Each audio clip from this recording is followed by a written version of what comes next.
Inilah orang-orang yang datang kepada Daud di Siklag, selama ia harus menyingkir karena Saul bin Kish. Mereka pun termasuk pahlawan-pahlawan yang membantu dia dalam peperangan. Mereka bersenjatakan panah dan sanggup melontarkan batu dan menembakkan anak-anak panah dari busur dengan tangan kanan atau tangan kiri.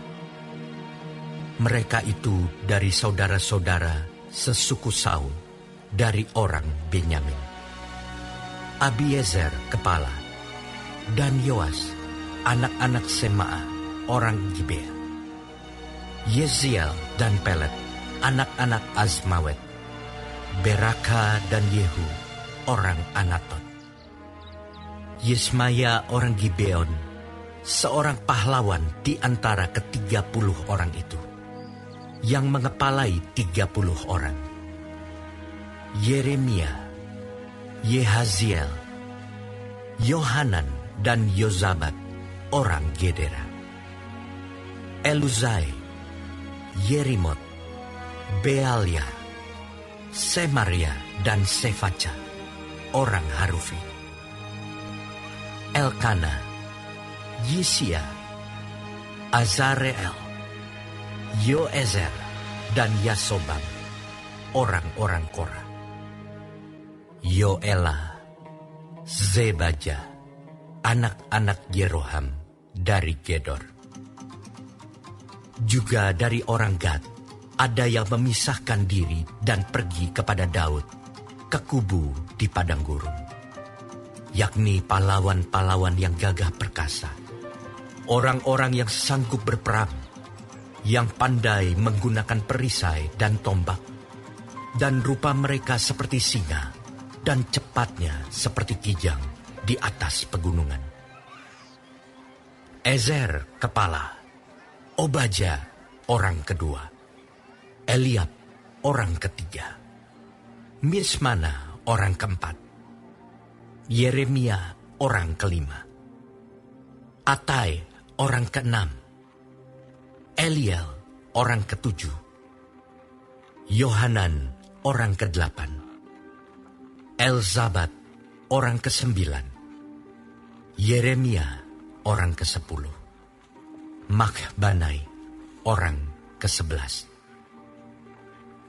Mereka itulah dari Bani Gad, kepala-kepala pasukan.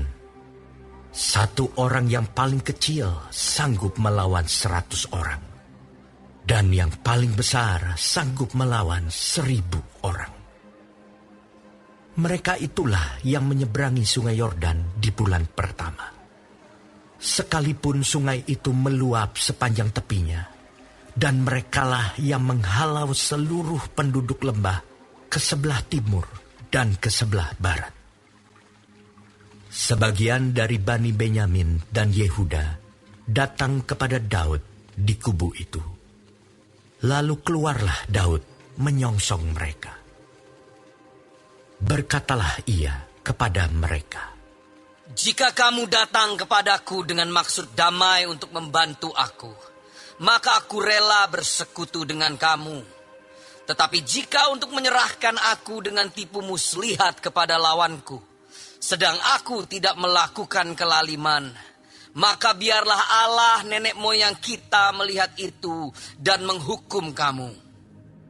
Lalu roh menguasai Amasai, kepala ke-30 orang itu.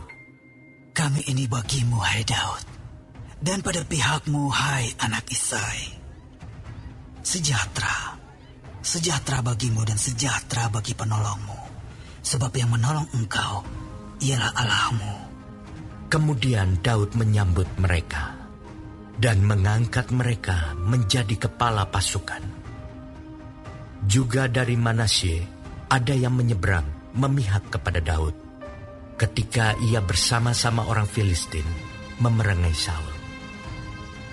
Sebenarnya ia tidak menolong mereka, sebab setelah mengambil keputusan, raja-raja kota orang Filistin itu menyuruh dia pergi. Katanya, "Mungkin dengan taruhan kepala kita, ia menyeberang memihak kepada tuannya Saul. Pada perjalanannya ke Ziklag, sebagian dari suku Manasye, Adnah, Yozabat, Yediael, Mikael, Yozabat, Elihu, dan Ziletai, kepala-kepala pasukan 1.000 suku Manasye, menyeberang memihak kepadanya. Mereka ini membantu Daud melawan gerombolan, sebab mereka semua adalah pahlawan-pahlawan yang gagah perkasa dan kepala dalam tentara. Dari hari ke hari, orang datang kepada Daud untuk membantu dia, sehingga mereka menjadi tentara yang besar, seperti bala tentara Allah. Inilah jumlah pasukan bersenjata untuk berperang yang datang kepada Daud di Hebron, untuk menyerahkan jabatan raja daripada Saul kepada Daud, sesuai dengan titah Tuhan. Bani Yehuda yang mengangkat perisai dan tombak, ada 6.800 orang yang siap untuk berperang. Dari Bani Simeon, pahlawan-pahlawan yang gagah perkasa untuk berperang, ada 7.100 orang. Dari Bani Lewi, ada 4.600 orang.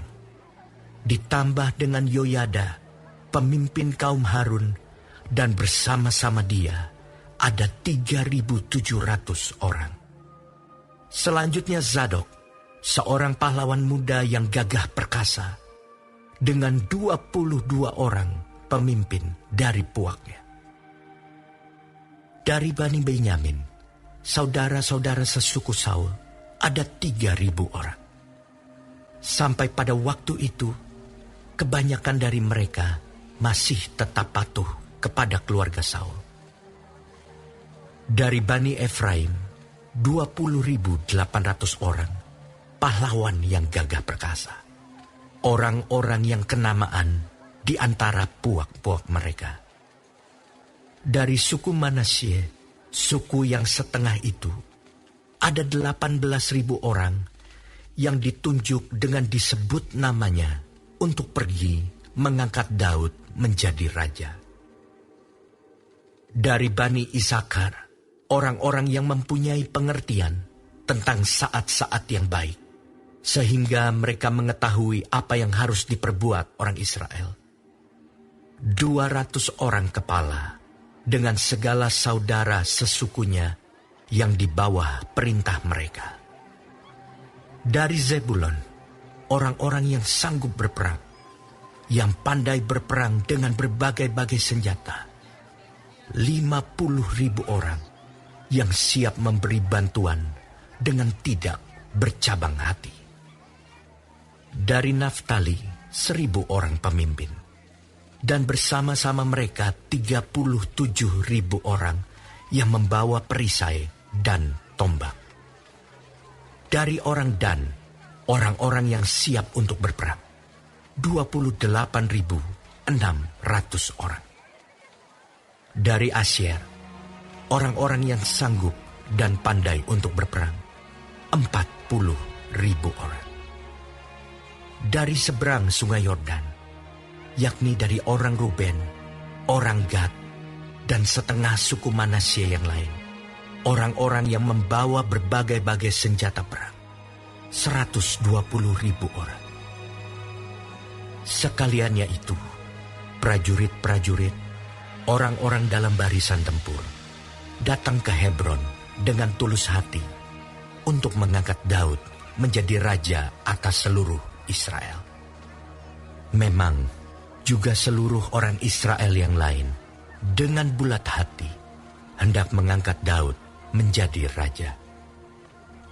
Mereka tinggal di sana bersama-sama Daud 3 hari lamanya. Makan dan minum, sebab saudara-saudara mereka menyajikan makanan bagi mereka.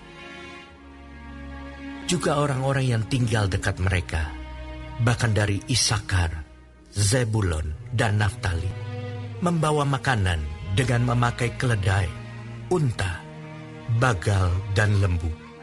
yakni bahan makanan tepung, kue ara, dan kue kismis, anggur dan minyak, lembu sapi dan kambing domba, dalam jumlah besar, sebab ada sukacita di Israel.